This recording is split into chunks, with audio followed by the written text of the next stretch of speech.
Saya memiliki satu pertanyaan yang bisa teman-teman pilih atau timbang dan bantu jawab ya. Mana di antara kedua orang ini yang menurut teman-teman merupakan sesuatu yang mencerminkan keberadaan teman-teman sekalian. Yang pertama adalah orang yang ketika berbicara menyampaikan sesuatu berbasis pada data, fakta yang nyata, yang terverifikasi, tetapi kemudian menyampaikan itu, mengungkapkan itu dengan gaya yang jauh dari etika atau sopan santun, ya sebut saja kasar, penuh makian. Dan ada yang lain yang menyampaikan pemikiran-pemikirannya ya tidak berbasis pada data, fakta, ya ngawur tetapi disampaikan dengan cara sopan ya dan sangat beretika. Teman-teman pasti bisa punya pilihan atau mungkin sedang berpikir untuk berpikiran lain. Nah, karena itu saya hadirkan satu lagi pernyataan ya, bukan pertanyaan, yaitu ada orang yang sudah tidak berbasis pada data, tetapi juga ya menyampaikannya punya gaya tutur yang penuh dengan kemarahan, caci makian dan sebagainya. Nah, ini yang kita akan lihat dalam kelindan atau dalam tali temali dari persoalan-persoalan sengketa hukum di seputar ijazah yang menurut saya kalau ini terus-menerus dipaksa, maka akan ada orang yang menanggung akibatnya. Kita akan bicarakan di Bukan Partai Politik. Selamat datang teman-teman di channel Bukan Partai Politik, ruang publik sekolahnya publik, bukan sekolahnya partai, tempat kita bersama-sama belajar untuk meninggikan kemampuan kita berargumentasi, bukan bersuara tinggi atau memaki dengan kemarahan yang penuh ya atau emosional tinggi. Don't raise our voice, emotion but argument. Baik teman-teman, kita mau bicara tentang terus-menerusnya ini ya. Jadi jangan bosan teman-teman ya. Kalau teman-teman bosan, kita sedang menghadapi apa yang disebut dengan realitas algoritma di dalam ruang media sosial, di mana siapa yang rajin katakanlah memposting sesuatu dan itu masuk dalam kategori viral, maka dialah yang akan mendikte pikiran publik ya. Jadi kalau kita bahas tentang persoalan isu Pak Jokowi ini, jangan pernah bosan, karena kalau kita tidak membahasnya, tidak meresponnya, maka narasi apapun yang dipropagandakan itu akan merajai layar-layar kita ya ini. Jadi perlu juga kita ketahui secara lebih detail ya tentang hal itu.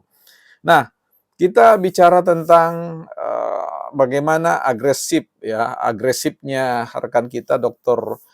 Rismon ini yang terus-menerus berusaha untuk membongkar ya menurut beliau dan punya temuan-temuan yang menggegerkan Republik ini ya, yang menurut saya sebenarnya tidak menggegerkan dalamnya, tapi menimbulkan tanda tanya besar ya sebenarnya agenda besar apa yang sebenarnya sedang didesain ya. Apa yang ingin dicatatkan oleh Dr. Rismon terkait dengan apa yang beliau sekarang tekuni dengan mengulik-ngulik persoalan ijazah Pak Jokowi.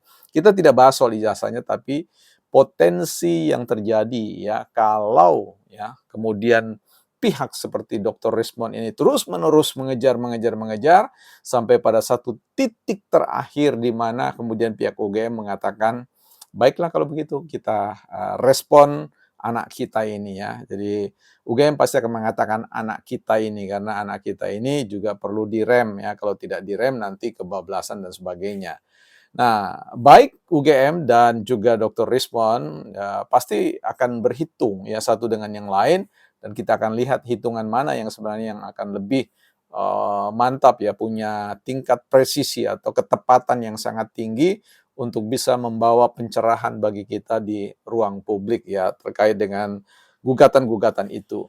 Nah, apa yang ingin saya sampaikan ini adalah mau membawa teman-teman untuk menunjukkan bahwa masing-masing potensial akan diancam dengan ganjaran hukum. Misalkan pihak UGM dan Pak Jokowi ya melakukan semacam itikat bersama ya secara sadar melakukan tindakan pemalsuan, ini tentu konsekuensinya besar sekali ya, bukan hanya bagi UGM sendiri, tapi bagi Indonesia ya. Tapi sampai saat ini kalau melihat track record persoalan ini sejak 2 tahun saya mengikutinya dan teman-teman juga bisa mengikuti itu sejak, 2 tahun yang lalu barang-barang ini diutak-atik ya tentu punya kesimpulan sendiri ya bahwa ada hal yang perlu kita pegang bersama ya, bahwa proses tentang tuduhan ijazah palsu itu bukan barang baru dan banyak sekali event-event di mana, para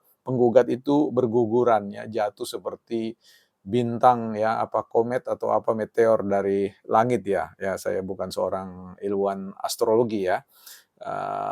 Dan ini yang akan terjadi ya, satu demi satu penggugat itu akan potensial, saya bicara potensial gugur ya, seperti bintang yang tadinya bersinar tiba-tiba redup dan, tidak lagi punya daya untuk bersinar kembali. Nah, dari satu sisi kita lihat ya, kalau misalkan dalam pemalsuan, kita lihat saja dari saya punya catatan ini teman-teman, kalau kita lihat dari pelanggaran, potensial pelanggaran tentang pemalsuan ijazah, maka kita tahu bicara berurusan ya, ijazah atau surat-surat dokumen-dokumen penting, maka itu akan berhadap-hadapan dengan apa, kalau kita bicara tentang KUHP, yaitu pasal 200 ya, dalam catatan saya itu pasal 263 ya, dan juga 272, masing-masing mengatur pemalsuan ya, surat atau termasuk pemalsuan ijazah, atau sertifikat kompetensi. Jadi bukan hanya ijazah. Dan ayat, pasal 69 ayat 1 ya, juga mengatur tentang Sikdisnas, mengatur penggunaan ijazah palsu ya. Dan kelihatannya ganjaran hukumannya paling lama ya 6 tahun ya, 6 tahun dan denda 500 juta sekian menurut data kalau teman-teman lacak ya dari, Google ya, dalam ringkasan AI, artificial intelligence ya.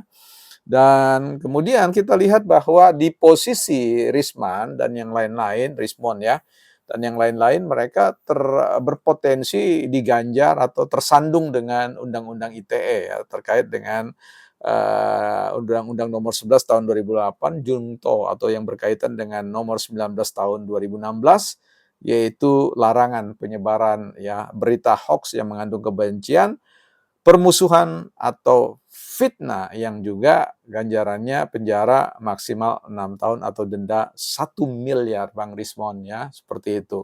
Jadi ini ada potensi ya masing-masing. Nah, kalau kita lihat dari potensi masing-masing seperti ini, artinya semua pihak kan pasti harus berhitung. UGM sendiri ini menurut saya jauh ya panggang dari api ya. Artinya barang ini nggak akan pernah masak, barang ini nggak akan pernah tervalidasi seperti yang dituduhkan karena sekali lagi integritas Universitas Gadjah Mada itu menurut saya secara kolektif, ini bukan secara individual ya, by oknum, tapi secara kolektif UGM punya daya integritas yang terbukti ya. Karena sampai hari ini UGM tercatat sebagai salah satu ya penyelenggara pendidikan tingkat tinggi terbaik ya, salah satu terbaik di Indonesia bahkan di Asia Tenggara. Nah, untuk hal-hal tertentu ya bukan salah satu tapi menyandang ya, posisi nomor satu ya, dan di berbagai fakultas tentu punya varian-varian predikat ya, peringkat apresiasi dari publik dan lembaga-lembaga yang berhak untuk memberikan peringkat itu. Jadi kalau saya lihat dalam konstruksi berpikir tentang politik internal di UGM, ya bisa saja kalau ini memang menjurus pada pemalsuan ijazah, ya banyak yang akan tersenyum. Paling tidak calon-calon pengganti rektor ya, dan mereka akan berusaha untuk menjatuhkan rektor yang mendeklar bahwa ijazah itu asli ya. Dan tentu kita berkaitan dengan keterhubungan bagaimana alumni ya, mahasiswa dan juga para guru besar ya waktu itu dalam musim suksesi kepemimpinan presiden waktu itu ya kontra terhadap Pak Jokowi. Pasti ini merupakan celah besar dan ruang yang mampu untuk dimanfaatkan dengan baik ya. Tetapi ya adem-adem aja sampai hari ini. Jadi ada semacam satu hal yang tidak mungkin diabaikan ya. hal yang tidak mungkin terjadi bahwa ada pemalsuan secara sistemik. Dan saya harus mengatakan ya ini impossible ya kalau misalkan UGM itu mau melakukan ya tindakan pemalsuan terhadap dokumennya Pak Jokowi, itu dilakukan secara sempurna ya, itu diteliti dalam konteks bagaimana, karakteristik ijazah, karakteristik penulisan, semua itu pada tahun di mana Pak Jokowi ya dicatatkan dalam, data-data kepalsuan itu ya, pemalsuan itu. Jadi menurut saya jauhlah begitu ya. Jadi agak sulit saya bisa membayangkan Mas Rismon akan menang dalam konteks pertarungan kalau itu terjadi ya. Dan sebelum semuanya sulit untuk dikendalikan, Bang Rismon mungkin, tidak ada salahnya belajar mundur, tarik diri pelan-pelan, kemudian melakukan kontemplasi ya. Seperti yang kemarin saya sampaikan, banyak para periset itu hanya pusing atau tertarik dengan hasil tetapi tidak pernah mau berkontemplasi, rethinking dengan, proses bagaimana memperoleh data, bagaimana mengkaji apakah data itu berkualitas atau tidak dan sebagainya ya. Dan ini baik buat, Bang Rismon dan karir Bang Rismon sebagai seorang ilmuwan sebab nanti kalau terbukti Bang Rismon terus-menerus melakukan upaya mengedor, mengejar dan kemudian pada akhirnya memutuskan bahwa Bang Rismon kemudian dianggap keliru, ya ini akan merupakan quote ya, the end of career dari, Bang Rismon sebagai seorang doktor, sebagai seorang ilmuwan dan ini menurut saya sangat menyakitkan nantinya. Bahwa Bang Rismon bisa benar, yes juga ya, seperti itu. Ya, tapi saya sekali lagi masih berada di pihak UGM dan masih berada di pihak meyakini ijazah Pak Jokowi itu 1% asli ya, 99%-nya ya mendukung lah atau 99% diwakili oleh, teman-teman yang lain yang meyakini sehingga menjadi akumulasi atau kumpulan dari 100% atau ya 99,9%. Jadi sekali lagi baik UGM dan juga Bang Rismon, ya saya kira semua sadar benar sebagai masyarakat hukum dengan konsekuensi-konsekuensi itu. Tapi jangan sampai nanti Bang Rismon mengatakan mirip-mirip apa yang dikatakan oleh Mas Hasto bahwa ya saya tahanan politik ya, bukan tahanan tindak pidana penyebaran hoax dan fitnah dan sebagainya ya. Jadi dizolimi, dikriminalisasi dan sebagainya ya. Sementara upaya untuk mengejar dan mendeklarasikan bahwa kebenaran itu adalah ijazah palsu. Itu juga sesuatu yang menurut saya, tidak fair dan membahayakan ya diri Bang Rismon sendiri.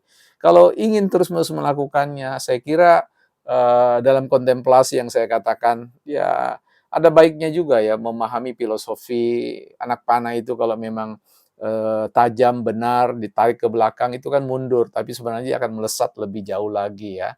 Nah, kalau memang Bang Risma meyakini bahwa itu sebagai suatu kebenaran, ya sampaikan aja dengan cara-cara yang santun, yang nggak perlu harus, memaki-maki dan sebagainya ya.